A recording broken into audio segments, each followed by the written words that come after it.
into this strange world, hoping I could learn a bit about how to give and take. Hey guys, welcome back to my channel. This video is a Psychology A-Level Edition video on the biological approach.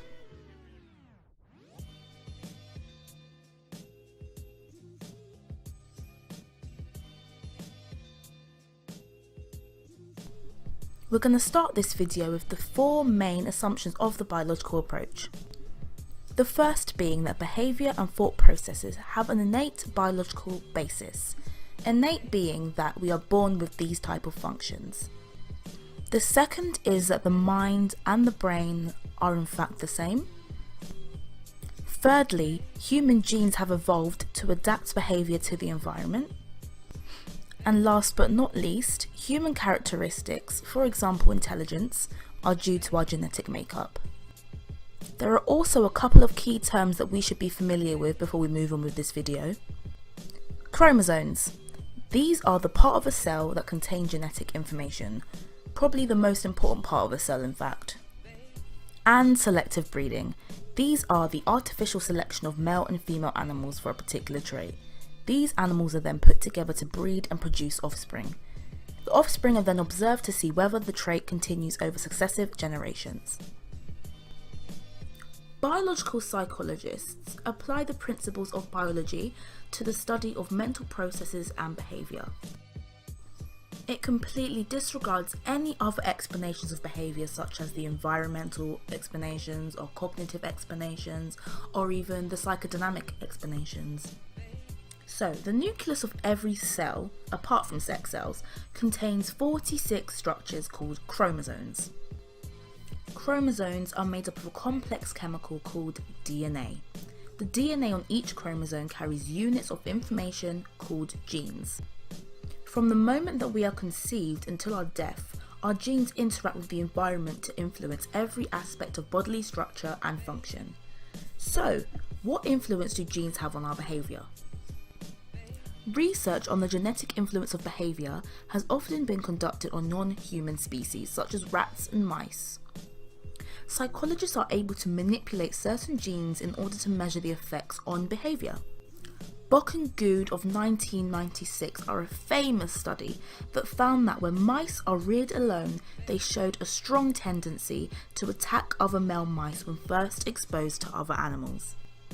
These mice were not taught to be aggressive, but they showed aggressive tendencies. This research implies that there is a genetic tendency in relation to biological aggression. So Bock and Good found that aggression is thought to be one of a number of primitive behaviours that both human and non-human species display. So aggression is seen to be innate and with us from birth. The biological approach stresses the importance of the nature side in the nature and nurture debate. Darwin's theory of evolution shows how strongest genes survive and are passed on to the next generation, whilst maladaptive genes die out. These are weaker genes. We can observe many examples of evolutionary behaviour in both human and non-human species. For example, sexual selection. In the huge animal kingdom, male species display traits such as mating calls in order to attract to mate and successfully reproduce. These traits are then passed on to its offspring, which means that they also become attractive to females.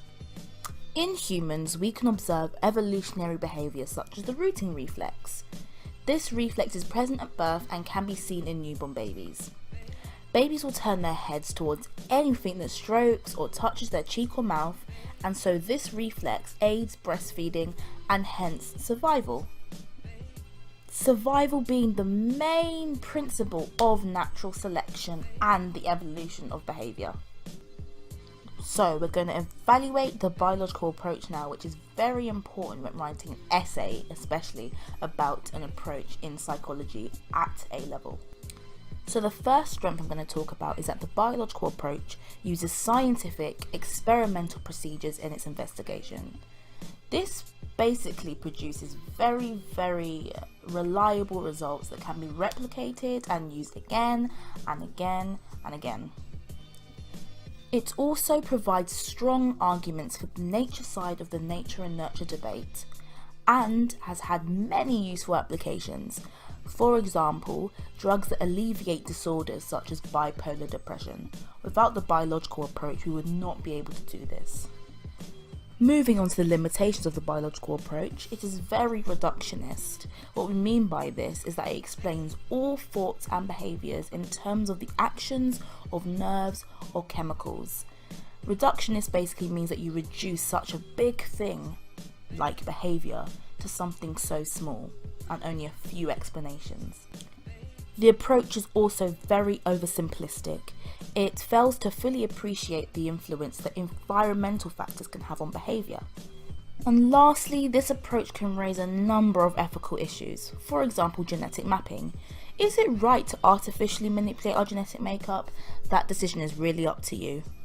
So I'm going to end this video with 3 summary questions that you should be asking yourself and answering to know whether you've learned anything today from this video. Number 1.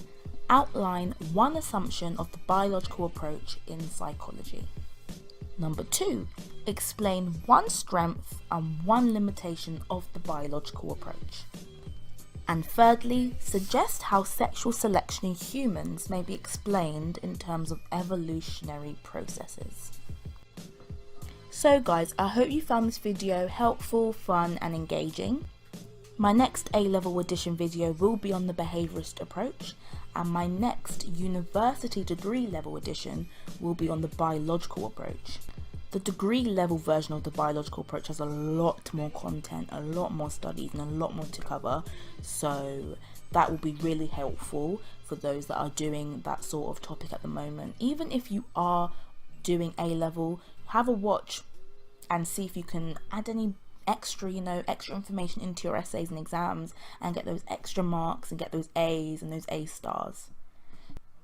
But yeah, I hope you enjoyed anyway, and I'll see you in the next video. Bye! I'm a